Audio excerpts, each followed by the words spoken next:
Y'all, we are back in the kitchen to do some more preserving. Today we are going to preserve tomatoes, and we're probably going to preserve them in a couple of different ways, but this is going to be a very laid back process because I'm really in no hurry to do it. We got a long weekend, and so we're going to just take our time. So it's about 9 o'clock at night? And yes, 9 o'clock at night, we're going to start preserving because I'm just going to put them in this roaster right here and I'm going to walk away. But let me show you what we got going on.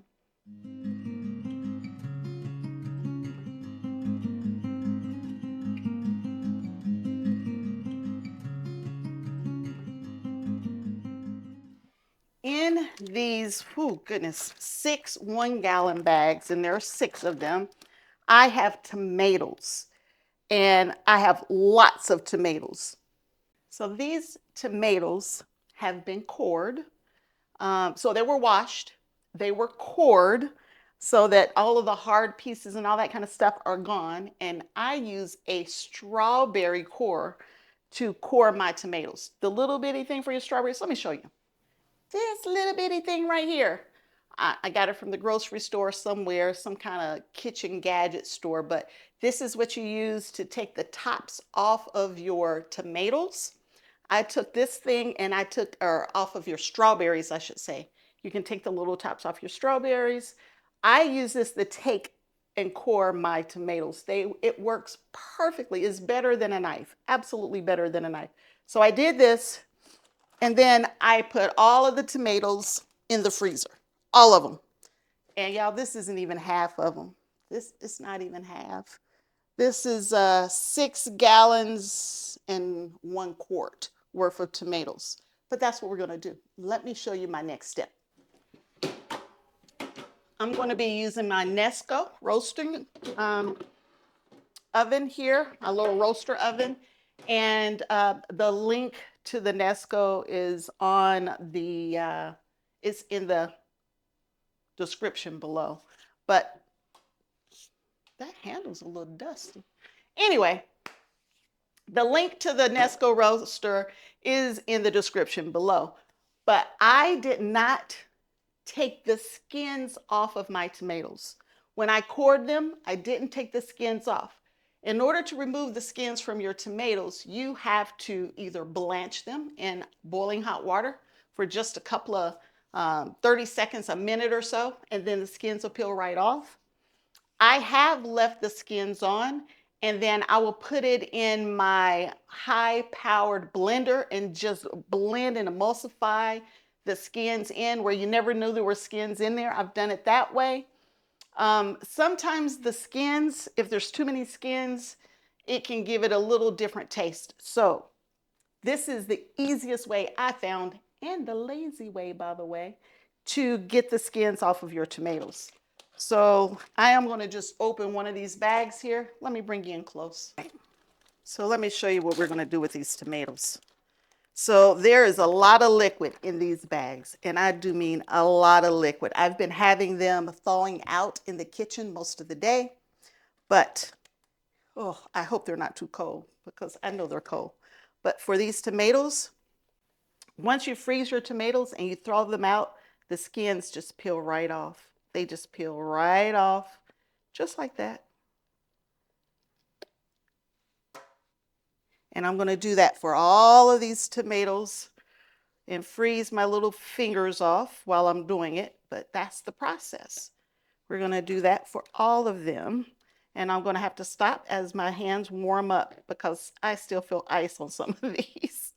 But I have waited till I've cooked them. And as they were cooking, I removed the skins that way as well. But you don't have to blanch. You don't have to do any of that. But this is the process. So I'm going to do this for all of the tomatoes. And I will bring you back as soon as I get this step done.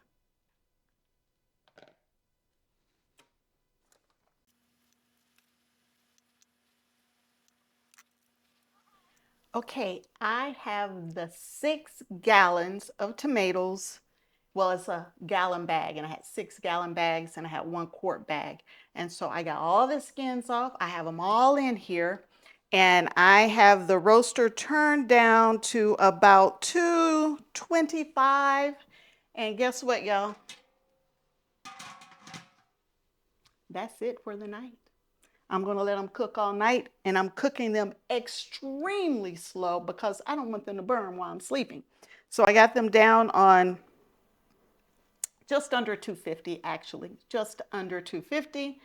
They'll cook all night. I didn't put anything in them at all. Right now, we're trying to cook them down. We're trying to get the liquid off of them.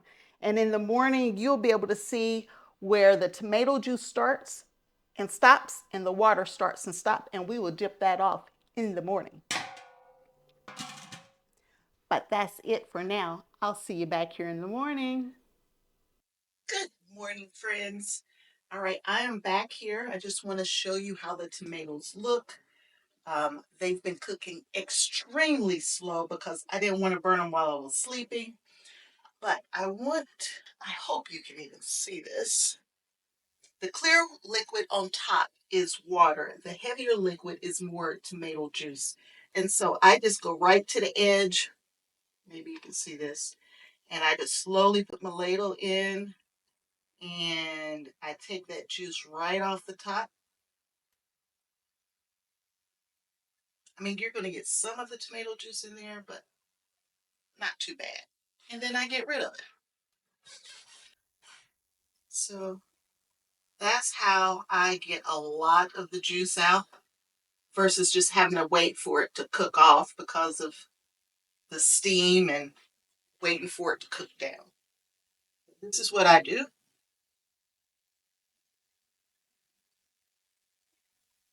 And I have some of the thickest spaghetti sauce since I've started doing it this way. And it definitely tastes better since I don't have the skins on there. And now that I'm up, I'm turning the temperature up on this, and I'm cooking it about 275. And again, I'm in no hurry. I'm going to let this just slowly cook all day. And I do mean all day. By the end of the day, I'll probably be adding in my spices and seasoning and onions and peppers and all that kind of stuff. But for most of the day, this is it. So I will bring you back when I'm ready to add seasonings. And like I said, it's going to cook all day. Okay, y'all, we are back. This has been cooking all day.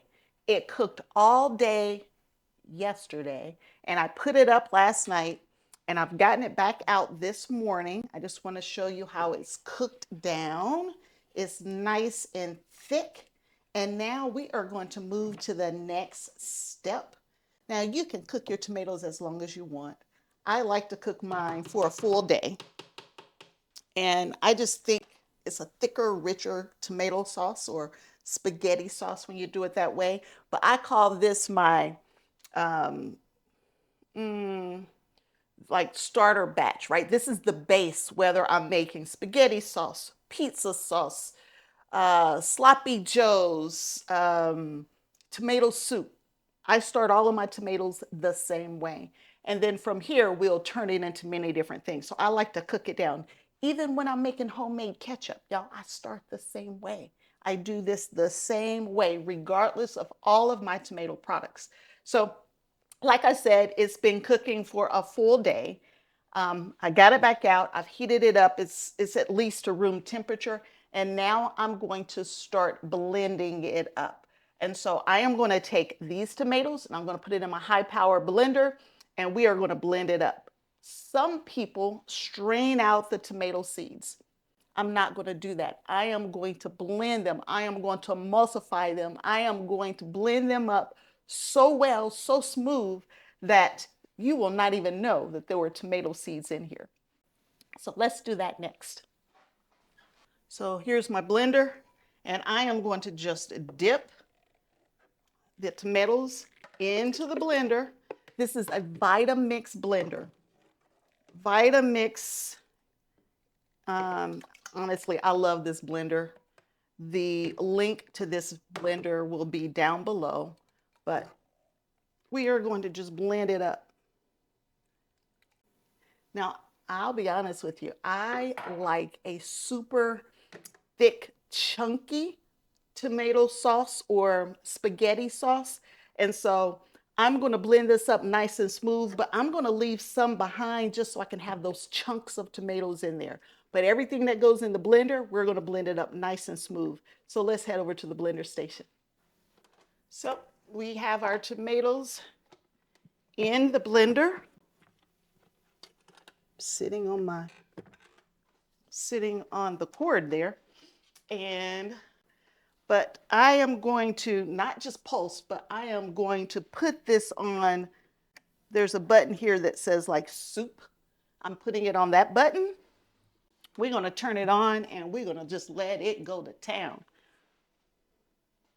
Got it on, turn it on, and it will stop when it gets done blending to the right consistency.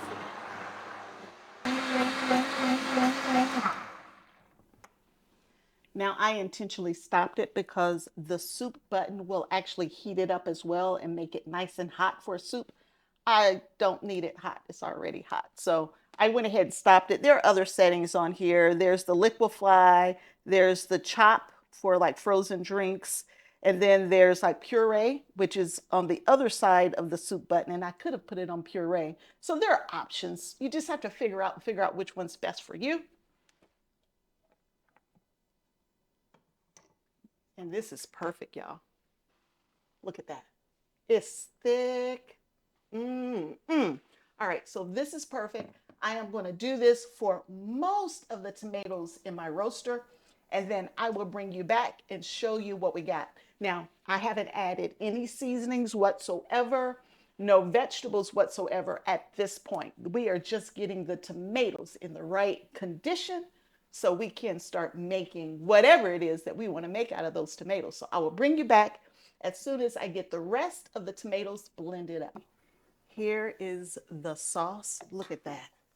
Boy, doesn't that look good. Look at it, nice and thick.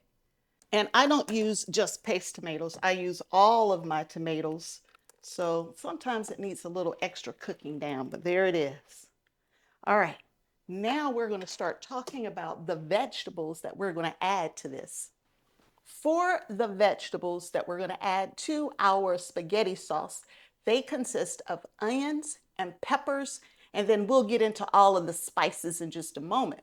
For my onion and my peppers, my sweet peppers, we are going to saute them before we add them to this mix here. So I have my pot back on, it's heating back up, and we're going to go saute some vegetables. For the vegetables, I have all different types of sweet peppers. So everything I grow in my garden, all of those different sweet peppers, I just mixed them in here. So there are red peppers and purple and orange and yellow and green and whatever came out the garden, that's what I put in here. And I put in, I believe, 4 or 5 onion from the garden as well. And I prefer sweet onion, but I did have some more storage type onions in here as well. So I took 4, largest onion, and I chopped them up. And so I use a chopper, and here's a picture of the chopper that I use. It just makes chopping your vegetables so much faster. And so I just chopped up a bunch of onions and a bunch of peppers, and yeah, I don't know. I don't know how many that is. It's half of this bowl, whatever this bowl is. That's what I chopped up. But you chop up the vegetables based on, what you want in it. Now, I also chopped up just a few carrots. And my girls don't like cooked carrots, but when I mix it in the spaghetti sauce, I call it a garden blend on the spaghetti sauce. And so I can get them to eat just a few carrots cooked that way. So I have a few carrots now. I'm not going to saute the carrots. I'm going to put the carrots into each of the jars. And it looks like I only have enough for a couple of jars because all the other carrots have been taken care of. But that's it. So we're going to saute these. While they're sauteing, we'll add some herbs. to the sauce, but we got to get these peppers and onions sauteing. I'm going to use a little bit of olive oil in my pan. And I buy this by the gallon, and then I just transfer it into whatever container I have. And so I've just got my cast iron skillet here. I'm going to let that heat up just a little bit, and then we will add those peppers. Okay, we are going to add all of these in the pan. And you can see there's all kinds of stuff. I really need a bigger skillet, but this is what we got. Hopefully they'll fit. It's not really sauteing if it can't all touch the grease there. It's more like steaming, but that's okay. That's okay. Way too many for this pan, but it'll be all right. Just cook them down just a little bit. All right. So while the peppers and onions are cooking, let me share with you the different herbs.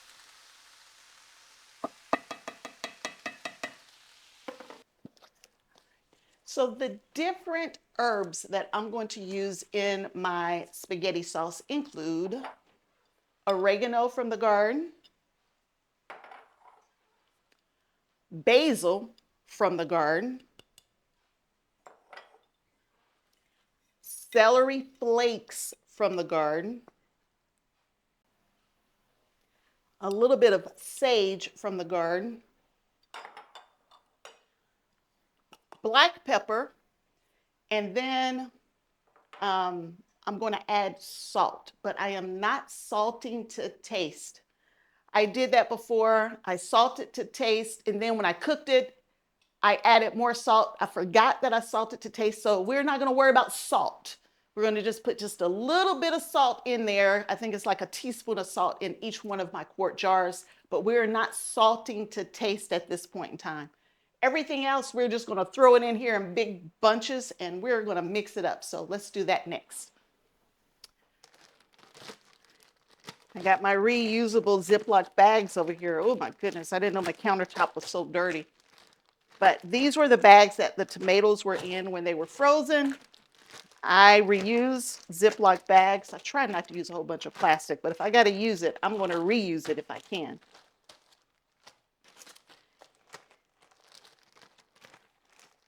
All right. Now, let's start with these herbs. So we're going to put some basil in here. And y'all, I'm not measuring. Let me be honest. I'm not measuring. I'm just putting basil in here. Oh, it smells so good. We're going to put the oregano in here. I'm going to put a lot of oregano in here. Some pepper. I get a little heavy-handed on pepper, so I better be careful with that. Sage.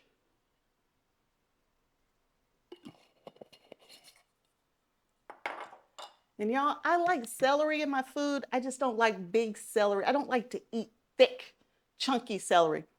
The smell of celery is great in my food. So we'll put some celery from the garden. And this is all from last year, y'all. And I didn't even get it all. I started giving it away. But these are celery flakes from last year. Let's start mixing this up. Some of the other things that I like to put in my spaghetti sauce includes brown sugar. Now, I'm not going to put that in now. I'm going to wait until I'm ready to cook the spaghetti in the spaghetti sauce, and then I will add the brown sugar, what I call to taste, because it depends on if the sauce has a bitter taste or not, or how sweet the tomatoes were. It all just depends on the tomatoes themselves, on which ones that I use. So I won't be adding brown sugar now, but when I'm ready to make the actual spaghetti to eat, we will be adding just a touch of brown sugar, just a touch. So I have everything in here now except for salt. And I am going to add a little bit of lemon juice. The lemon juice I'll be adding to just bring the acidity level up of the tomatoes. And all tomatoes are different. Some are more acidic than others, right? And tomato sauce, you can actually water bath can tomato sauce. You can use vinegar, you can use lemon juice, you can use citric acid. There's a lot of different ways to bring that acidity up. And I'm going to use lemon juice. But I'm not water bath canning. I am going to pressure can. I don't know, I might have to do both because this is quite a bit, but I'm going to start pressure canning and then we'll see. All right, let me get back over there and check on those onion and peppers. And when they're ready, I will bring you back and we'll add those in as well. Okay, here are the roasted vegetables. And I should be pouring them this way so you can see them. See, they're still hot, sizzling hot. And I said roasted, but they're on top of the stove. I'm going to say sauteed.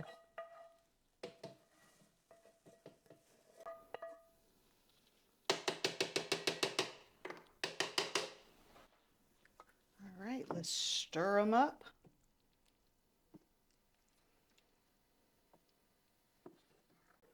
And y'all, this is ready to go. This is it. This is how I make my spaghetti sauce. And yes, I'm making all spaghetti sauce. I still have a ton of Sloppy Joes left from last year. I have a ton of pizza sauce left from last year. So this is all spaghetti sauce. Now what I'm going to do is let the flavors kind of join together. So I'm going to let this cook very low for another couple of hours. Not that I'm trying to cook it down or anything like that. I just want all of the flavors to kind of blend together, and then we will do a taste test. And the primary reason why I'm going to do that is I got other stuff to do, y'all. I got to go cut grass. I got other things to do. So for the next couple of hours, we'll let this just slowly simmer and get happy with one another. And then we will come back. We'll do a taste test. We'll get set up for the canning process, which will happen next. Okay, it's time for us to move on. I've already warmed up my jars, but we needed to add a few more ingredients. I forgot to turn the camera on. So I add a little bit of chili powder. Now this is not, I get my chili powder from Azure Standard and then I just reuse containers. But this is medium chili powder and it's from Azure Standard. It's really not from this company. And then I also added some minced garlic to the sauce as well, minced garlic. I didn't have any more garlic powder, so I added minced garlic, which if I don't have enough homegrown, I will get from Azure Standard as well. So I've already added that to the mix here. I've already mixed it up, and now we're going to add the last few ingredients. So for the last ingredients, I'm adding lemon juice. I'm adding 2 tablespoons of lemon juice. I'm going to add a teaspoon of salt. This is a half teaspoon. And a teaspoon of sugar.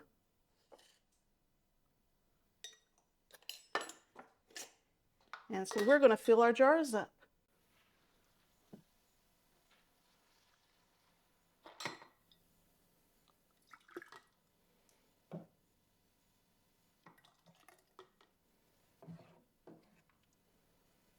I am using a Presto digital canner.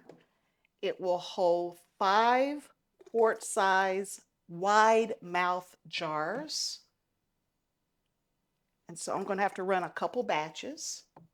I need to leave a full inch of head space. If you don't leave enough head space, you could get siphoning. So I don't want any siphoning, so I'm going to make sure I leave a full inch of head space. I am going to pressure can for 20 minutes. If I didn't have all of the vegetables and the low acidic items in here, I could do it for 15. If it was just tomatoes, I could do 15 minutes. But since I have all of this other low acidic things that have been added to the sauce, I need to pressure can for 20 minutes. If I had put actual celery chunks, I would have to pressure can even longer than that, but I don't like chunks of celery, so that's not going to be an issue for us. All right, we're going to wipe our rims.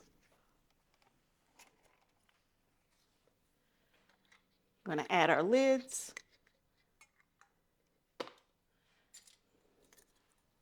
Oops.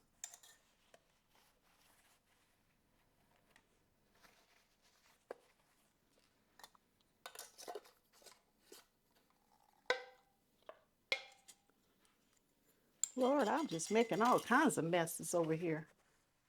Touching stuff, I got stuff all over my hands.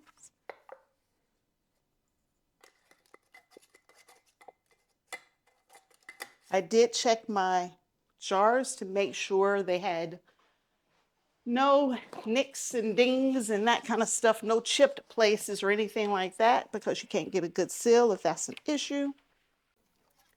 And there it is. There it is. Look at that. Don't that look good?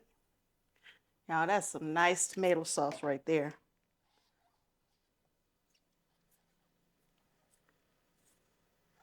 Look at that. Oh, that looks good. All right. So here are the next three. You can use, again, vinegar, citric acid, or lemon juice.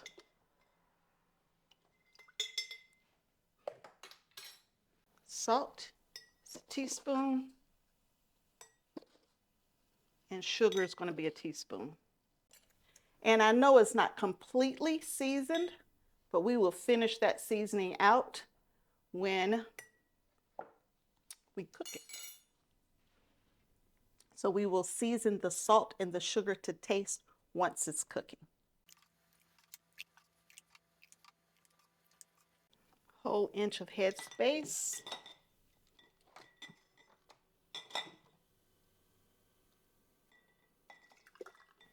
This first batch, I won't add any of the carrots. We'll do that.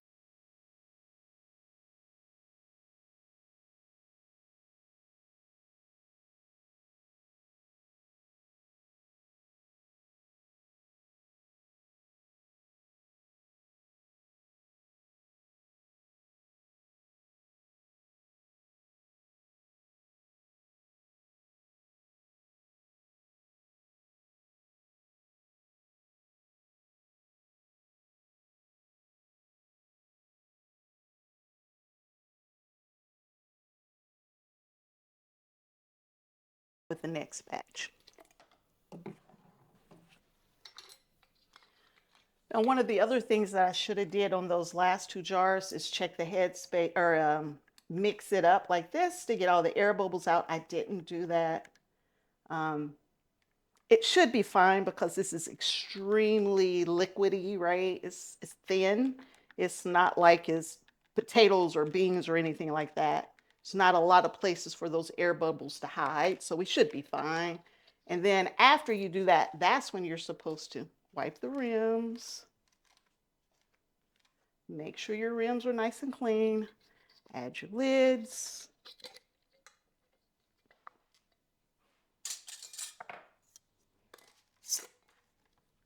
Finger tight. We're going to take these over here and get them in our canner.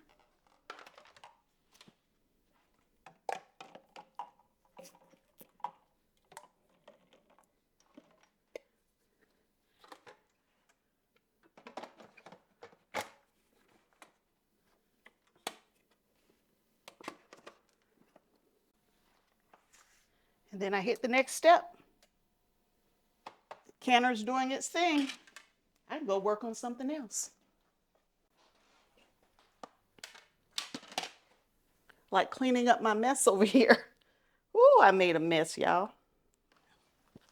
Now, I usually, as far as the ingredients I put in my sauces and stuff, I use the ingredients that my family like. but the base of all of my recipes come from this Ball book of canning. I have two different versions of Ball books. I have one that I use for meals in a jar, and then I have this one here. There will be a link in the description below if you're interested in these books. I got everything in the canner. When the canner gets done, I'm gonna have to put a second round in there. But once that's done, then I will bring you back and show you the final product of the different tomato sauces that I made today. All right, everybody. Guess what? I went to edit my video where I was talking about this canning project, and I realized I never ended the video. So I'm ending the video now. I ended up with 9 jars of spaghetti sauce, nice, thick, rich spaghetti sauce. I have 3 jars of spaghetti sauce that has little small bite-sized pieces of carrots. I call that my garden blend. And y'all, I also went ahead and canned 1 jar of beans because that's all that would fit in the canner. So we now have 9 jars for some spaghetti dinners. And then there's more canning to do, so there's more canning to come. I hope you enjoyed the video. If you did, please give me a thumbs up and consider subscribing to the channel. I have tons and tons of more things to share with you. Leave me a comment in the box below and let me know what type of videos you want to see. I have a short list of things that people have already asked for, and I will get to those as quickly as I can. But that's it for today. So, until next time, and I hope there will be a next time that you hang out with me, Kim, at Kim's Cozy Corner. Bye.